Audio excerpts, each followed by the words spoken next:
Fala galera, beleza? Rodrigo Rainer, TV Camisa 12, resenha da Massa 46 e hoje eu quero falar um pouco sobre a história do Atlético, as coisas que mais me chamam a atenção na história do Atlético, em comemoração, óbvio, aos 111 anos do Galo, e vai servir para despertar a curiosidade de alguns. Minha experiência é essa, por curiosidade, por discussão de boteco, por cruzeirenses tentando mudar a história deles e consequentemente tenta mudar a do Galo também.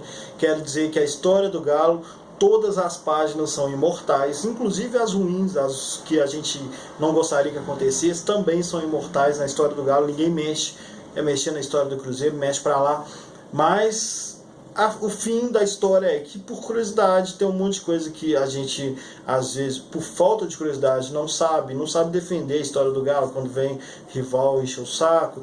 Às vezes você perde, deixa de saber de uma coisa fantástica que o Atlético já fez, pelo qual o Atlético já passou. E eu quero falar um pouco sobre isso, das coisas que mais me chamam a atenção e algumas curiosidades. É óbvio, como eu sou do contra, tem coisa que eu penso que eu não falo e hoje eu vou falar, pelo menos duas, que todo mundo tem uma visão e eu falo, velho, eu acho que não é bem assim não. Vamos lá, primeiro, a história mais fantástica para mim da trajetória desses 111 anos é o primeiro ano do Atlético. O primeiro ano do Atlético foi sem futebol. O Atlético só viveu de existir. Até hoje, para mim, é a melhor fase do Galo. Só o Galo, não tem jogo, não interessa se vai perder, se vai ganhar.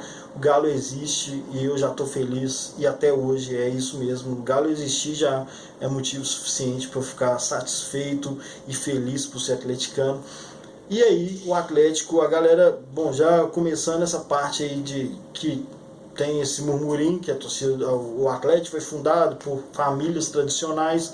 Isso não tem lógica nenhuma, né? O Atlético foi fundado em 1908, a capital Belo Horizonte tinha 11 anos. Não tem como uma cidade de 11 anos ter famílias tradicionais. Cá pra nós, né? Como uma família é tradicional tendo 11 anos.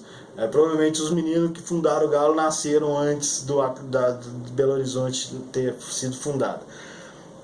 Mas, de fato, o fato é que não eram pobres, não eram meninos humildes, e nem o Cruzeiro, nem o América, nem um time no Brasil que foi fundado antes de 1940 era do povão, fundado por gente do povo, não era. Na verdade, o futebol não era popular nessa época. Quem conhecia o futebol, a ponto inclusive de criar um time, provavelmente tinha informação privilegiada, tinha acesso, tinha como entender as regras, enfim, sabia que existia um esporte lá na Europa que estava bom e tal. No caso do Atlético, foi um cara, inclusive europeu, que trouxe os primeiros times para cá, criou os primeiros times aqui, né? Os primeiros times eram 2 times dele. Esqueci o nome dele agora, velho. Margival. Não, Margival Mendes é o cara que foi o primeiro presidente do Galo. Enfim, não eram pobres, não eram humildes, mas eram meninos, independente do que os pais deles faziam, se era militar, se era funcionário público, se era pedreiro, se era, sei lá, advogado, médico, policial, eles eram adolescentes, jovens, não tinham nenhuma bola e passaram um ano sem ter uma bola para conseguir jogar. Tanto que no dia 21 o Atlético publicou aí, a história de 110 anos do primeiro jogo. 4 dias depois o Atlético está completando 111 anos. Isso é uma história, eu acho, sensacional. E não preciso falar do lado do Cruzeiro, que não faz sentido nenhum. O que me faz ter curiosidade sobre essas coisas é justamente isso. Nem a história que eles mudaram lá e criaram para eles, nem a nossa história pode contrariar a história do futebol brasileiro, a história de Belo Horizonte, no caso deles a história da colônia italiana, né? Você não pode falar que o Cruzeiro foi criado num contexto que não tem nada a ver com o que era a cidade na época, assim como o Atlético também. Não tinha como ser uma família tradicional numa cidade de 11 anos de fundação. Então, um ponto que eu uso como referência é isso. Eu vou lá na história da cidade e vejo se faz sentido. A história da cidade, faz sentido, pode ser verdade. Não faz, descarta, velho, não existe. Por exemplo, quando lançou esse marketing lá de time do povo, o áudio lá do Vicentinho falava que o Atlético, tanto que o Atlético é de Lourdes. Pô, o Atlético saiu do centro, né, foi tirado do centro e doado lá, deram o lote de onde é o Diamond hoje, em 1929, o bairro de Lourdes sequer existia. Aí virou o que virou, tal, graças a Deus, velho. Aí passou a ser Diamond, a sede ali no ponto mais caro de Belo Horizonte e tal. Mas quando o Atlético foi pra lá, foi mandado pra lá, era escanteado, era aqui, ó, aqui tá muito central, preciso fazer um monte de coisa aqui, vai pra aquele cantinho ali que nós vamos construir um bairro lá daqui a pouco a gente vai lá construir um bairro. Não era sequer urbanizado. Então, isso é a história do bairro que está nos sites da Prefeitura de Belo Horizonte. Quando o cara falar que o Atlético é tão elite que foi criado no Lourdes, é mentira, não faz sentido nenhum. O Lourdes cresceu, o Atlético já estava lá. Virou o que virou depois. Então, essa parte aí da fundação do Atlético é bem legal. Outra coisa muito legal da fundação do Atlético, que é a primeira coisa que eu não costumo falar com ninguém, eu vou falar hoje. A galera tem duas coisas. Os cruzeirenses zoam que na América do Sul, no resto da América do Sul, chamam a gente de mineiro. É porque, é óbvio, no resto da América do Sul, clube atlético é como se fosse esporte clube, ou futebol clube. É a razão social. Então, para eles, clube atlético você descarta, você chama o time de Mineiro, de Boca Juniors, de River Plate. Quase todo mundo lá na Argentina é clube atlético, alguma coisa. E no Brasil, a gente chama Atlético, clube atlético, de Atlético por causa do Galo. Porque, na minha opinião, minha impressão é que os meninos erraram. E por falta de informação, é óbvio, né? E tinha um Atlético de Madrid. Outra coisa, eles falam que é porque a gente é desconhecido, que o pessoal chama a gente de mineiro, mas a gente chama o Real, né? O Real Madrid a gente chama de Real, e lá em Madrid eles chamam de Madrid. Então os caras do Atlético de Madrid devem zoar que o Real é desconhecido aqui, né? Não faz sentido nenhum um time ser chamado diferente em outro lugar, porque o contexto do outro lugar tende a dar o nome, outro foco em outro nome. Mas enfim, a minha impressão é que o nome do Atlético sempre foi Atlético Mineiro. Quando fala Atlético Mineiro, principalmente na imprensa aqui de Minas Gerais, fica parecendo que o cara não é atleticano, que o cara não gosta do Galo, o cara não tem intimidade com o Galo. Atleticano que fala Atlético Mineiro, a galera critica. Não, Atlético é só o Galo, pode falar só Atlético, o resto é que tem que se identificar, paranaense, goianiense e tal.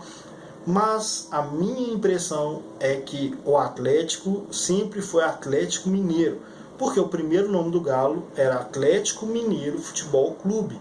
Então tinha uma razão social que era futebol clube, e talvez por desconhecimento, por falta de informação, enfim, os meninos entenderam Atlético como o nome Atlético Mineiro, e aí todos os Atléticos no Brasil são chamados de Atlético por causa do Galo.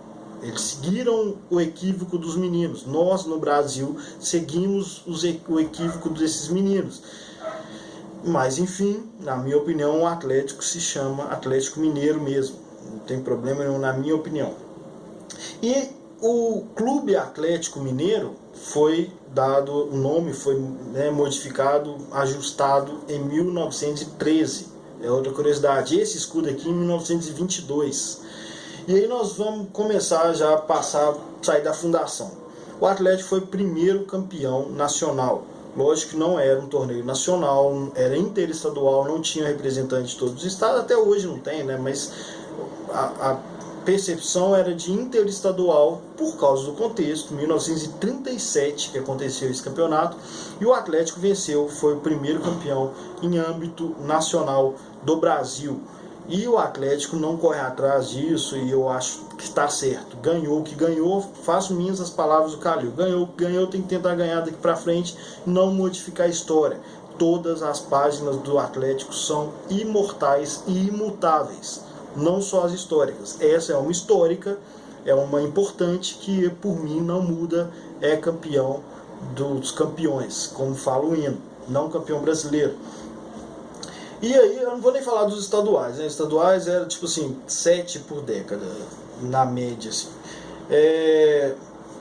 Tem uma outra história muito interessante que não é oficial, porque a oficial, a extra-oficial mais famosa, mais aceita, é que o Mangabeiras, o cartunista, criou os mascotes do Atlético, América e Cruzeiro, e o Galo porque ele é lutador, porque é forte, porque não desiste nunca e tal. Mas existe uma outra história que é por esse mesmo motivo. O Galo é lutador, o Galo não desiste nunca, mas o Zé do Monte, entrava com o galo debaixo do braço lá no estádio de Lourdes, que foi criado em 1929, esqueci disso. O estádio do Galo foi criado em 1929, onde o Galo ganhou do Corinthians na estreia e fez o primeiro jogo contra um adversário internacional, que foi o Vitória, lá de Portugal.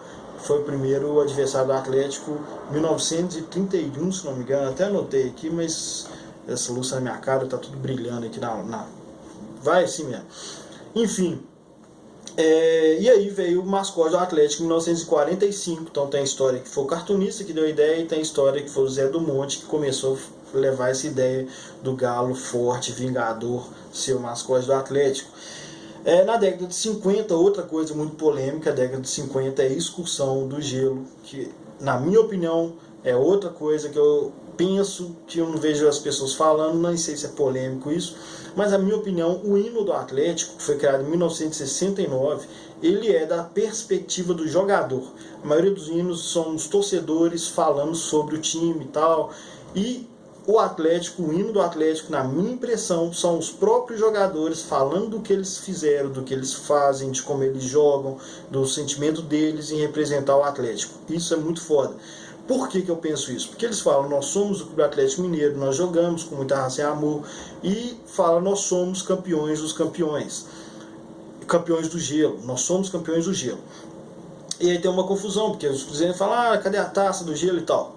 Não era um campeonato, existia um torneio, que era o Torneio de Paris, que são os 2 ou 3 primeiros jogos dessa excursão, e depois o Galo saiu jogando pela Europa. O cara, um empresário lá que levou o Atlético, inclusive deu cano, os caras tiveram que procurar a embaixada para conseguir passar uns dias e voltar.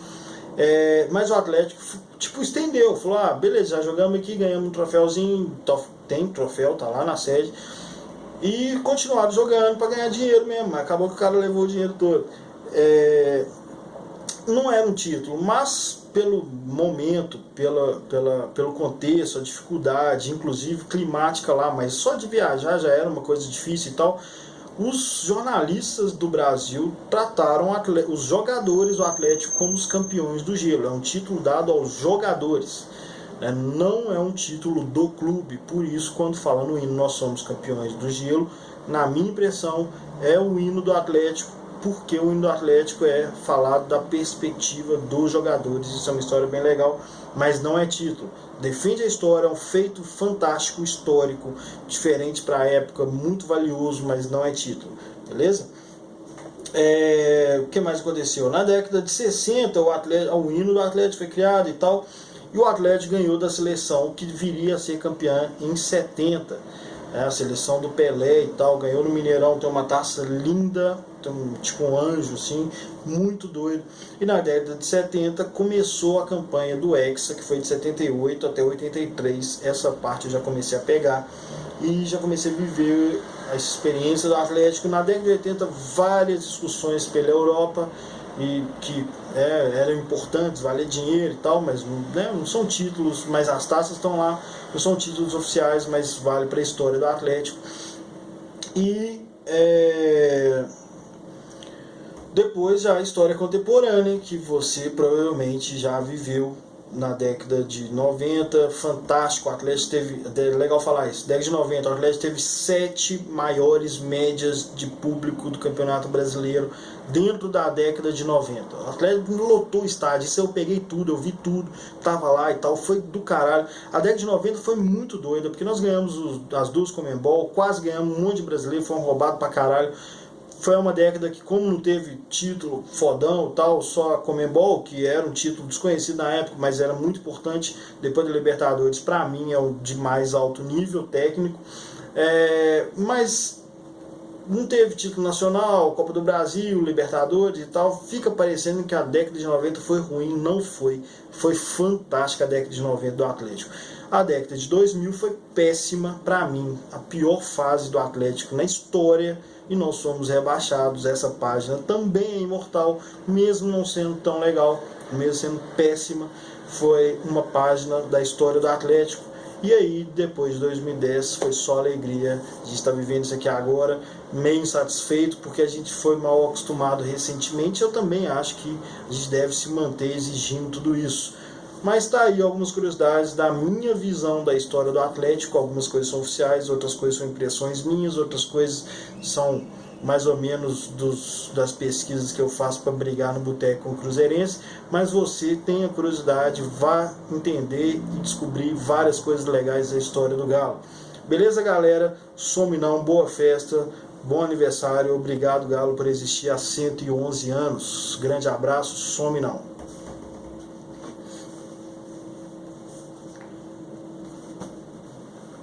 Subir as letrinhas aqui do Jornal Nacional. Tô fazendo isso, não sei se o som tá funcionando, é porque no final do vídeo quase sempre fica calado. Eu tô fazendo um teste aqui para ver se pelo menos o conteúdo que interessa vocês ouvem até o final. Mas já acabou, viu? Acabou quando eu despedir. Grande abraço, viva o Galo!